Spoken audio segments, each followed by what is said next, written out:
زما ورونه پښتنو زه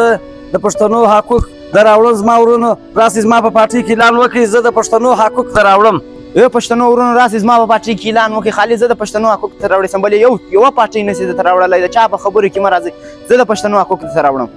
پښتنو ورونو د هیڅ چا په خبرو کې مه راځئ خلک مخاطبه سي زما پارټۍ او زه د اصلي حقوق راوړاس بلې یو سړی نشي راوړی خالي زما په پارټۍ کې شمولیت وکړئ زما په پارټۍ کې اعلان وکړئ انشاءالله ستاسې حقوق پر ما فرض دی زه به یې راوړم بلې یو سړی نشي راوړلی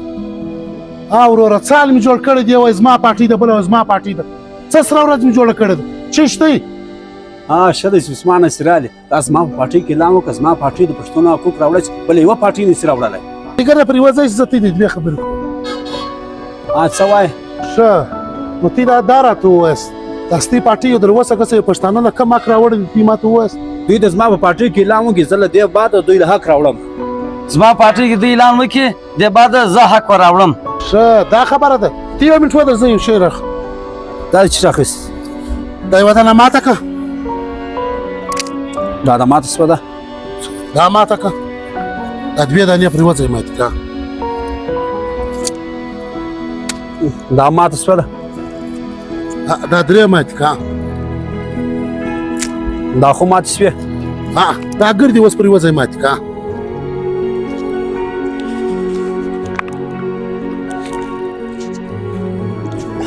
دا نه ماتې شي نه ماتېږي یا ته یې ماتې که وروره ماتې دا نه ماتېږي زور پر وکړه ماتې دا نه ماتېږي ښه نو څه سر دې په خلاصو یا عثمان خانه بالکل مې سر نه په خلاص شوی د دې له کړو څه مطلب ستا راواسې تا په موږ ماتې کې د دې دا مطلب یوه تخته ما تا ته اول درکړه تا ماته که دوی دې ماتې کړلې چې ګردې مې درکړې نه دې شو ماتولی دا مثال دا دی که چیرې موږ دې پښتانه ګرده یو سو ګرده یو سو یو موټ سو څوک نشي ماتولی چې جلا جلا یې هر سړی پر ملا غوټ ماتوي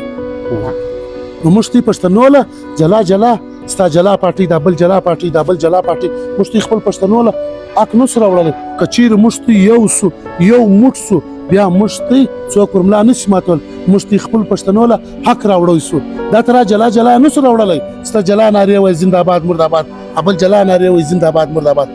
د څو پورې چې پښتانه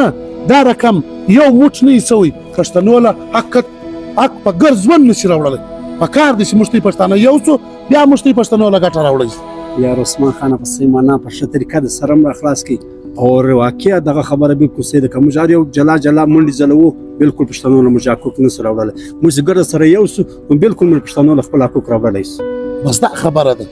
بس الله پاک دې موږ پښتنو ته اتفاق ورکړي او الله پاک دې یو موټ کړي چې موږ خپل پښتنو ته حق ورکړو او څوک پر ملا غوټ نه کړي مات